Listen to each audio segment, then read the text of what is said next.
Hey guys, this is Ken, senior and junior What's happening, guys? at the Northern Motorcycle Museum, and we have another gorgeous Yamaha 250 came in. And since Kenny's been really doing a lot with these this summer, I'm gonna let him do the explanation on it. He's actually knows more about these than I do. That's right. Go ahead. So earlier this year, we bought a large collection of Yamaha Enduros, the only one that I could find. And since then, we've been tracking these down as frequently as possible. This one came from Marcel Lauren, who we've acquired several early Yamaha Enduros from. Marcel says he's restored over 60 of these in the past few years, and he's somewhat of a specialist with the early Yamahas. This bike is a 1972 DT2 with the pearl orange paint scheme. This is the original paint and the original seat cover, which is perfect. It's impeccable. There's no tears, no imperfections, even the Yamaha logo on the back. Check it out, Shay. It's beautiful. It shows really well. It has the original. Wow, underneath the seat looks brand new. Looks like an NOS. Everything looks new under there. So, 73 and prior, these bikes came with, thanks Elson, these bikes came with metal fenders, which is significant because they're on off-road bikes. These would get smashed after, well, a couple hours in the woods. This is an example that wasn't ridden off-road. Clearly, the original fenders are impeccable and they haven't been repainted. So they're near perfect. Marcel brought the bike in earlier this year. He bought it from the original owner. And it runs and rides flawlessly. It has the factory turn signal kit and the 21-inch front wheel, which is significant. These handle a heck of a lot better with the 21-inch front wheel. It has a period set of trials tires, a newer set of trials tires that are not dry rotted. They're ready for the road and they're DOT approved for high speed. It is geared with the stock gearing. Marcel said that the original owner had changed it to a 13 tooth. He brought it back to a 14 tooth. So it has a new chain and a new front sprocket, but the rear sprocket was mint. So he left that alone. Everything else on the bike is bone stock, right down to the hand grips, and it's showing just over 4,400 original miles. The gauges are crystal clear. Everything works perfectly. The turn signals, the horn, the high-low beam, the front and rear brake light. It's everything that you'd expect, and it's by far the nicest DT2 that we've brought in, period. I have some notes. Let me see if I missed anything, but it's sold with the transferable registration in Marcel's name. As you guys know, all the states in New England are title exempt for classic motorcycles. Let me close the door.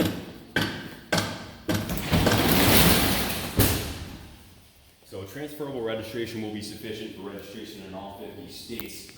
This is a bike that's ready to go. It's perfect. It's just been serviced by Marcel with fresh fluids, and I have some notes on what he did when he actually brought the bike in. So, got the brand new trials tires. Marcel put in brand new Yamaha brake shoes, front and rear. Doc, can you close the door for us here? It's got a brand new clutch and throttle cable. Sorry about that, guys. Our Halloween crew setting up for the haunted walk was making some ruckus outside. It's a little bit distracting. It's really noisy. It's super noisy. So, as per the notes, the only finishes that Marcel had repainted is the rear swing arm and the factory chain guide, which this is really rare to see, and it's straight, but that's significant, as Marcel noted, that there's zero touch-up on the frame anywhere, or on the original paint on the tank, the headlight bucket ears and the headlight bucket, and also the oil reservoir on the side. The oil injection system is hooked up and working properly, has been gliding time, and the bike means nothing. I think we just about covered everything in here. There's a few things I want to add before you go wrap right it up. ahead. Go right ahead.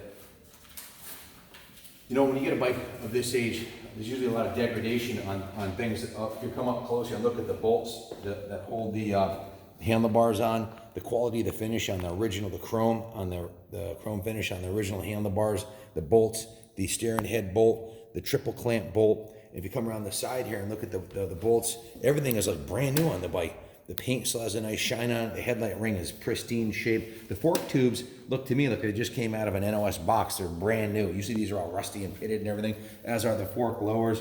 The chrome on the, like Kenny said, this is the nicest one we've seen. This is an unrestored machine. It's been mechanically refreshed, but cosmetically it's all original. Only a couple components were painted on this bike. That's important. I judge shows for the Antique Motorcycle Club of America. I'm an AMCA ambassador, and I look at literally hundreds of thousands of motorcycles every year, and I judge quite a few bikes at the shows. And I'd put this bike in the 95 percentile. Just a few things Kenny pointed out that were repainted. As far as for originality and condition and mechanically, I think it's damn near close to 100, right? Mechanically, is there anything mechanically that doesn't work on it? There's nothing the bike needs. So mechanically, it's 100. Cosmetically, it's a 95, and it's original. It's easy to buy one repainted that has and refinished and re-chromed like the AT1 that we sold. But to get one that's original like this, that's never been abused, that means the metal on it is fresh. The frame's never been flexed or abused. The pegs aren't bent. The shifter looks NOS brand new. The engine covers are beautiful. All the gaskets on the engine are perfect. The carb has an original black finish on it.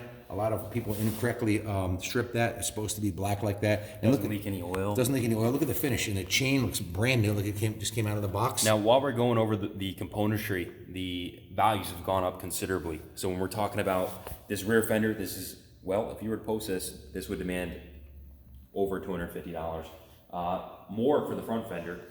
If we're talking about the signal kits, we've seen signal kits for these bikes go over $400. Good luck even finding it. This is an If you can original find it. factory signal kit. And as Kenny pointed out, the front fender is in pristine condition. It's completely dent-free, and the original finish is intact. So the tires are beautiful. If you come around this side, Shaylin, you'll see, again, the componentry is, look at all the screws. Look like they just came out of the box, out of the factory. The original grips are in mint shape. When you look up close, even the cables are in pristine condition. The original key. Those are brand new NOS Yamaha cables. Which is awesome. After almost 50 years, they need to be replaced.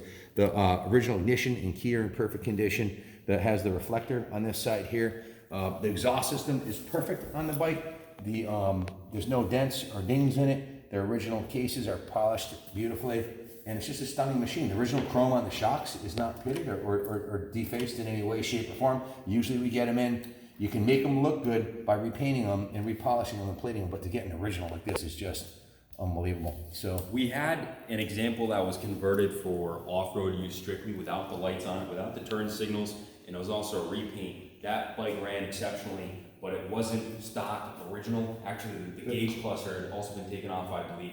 That bike sold. You can't even compare. You can't even compare. Compare it to the AT1. The AT1, the white one, that's a better comparison.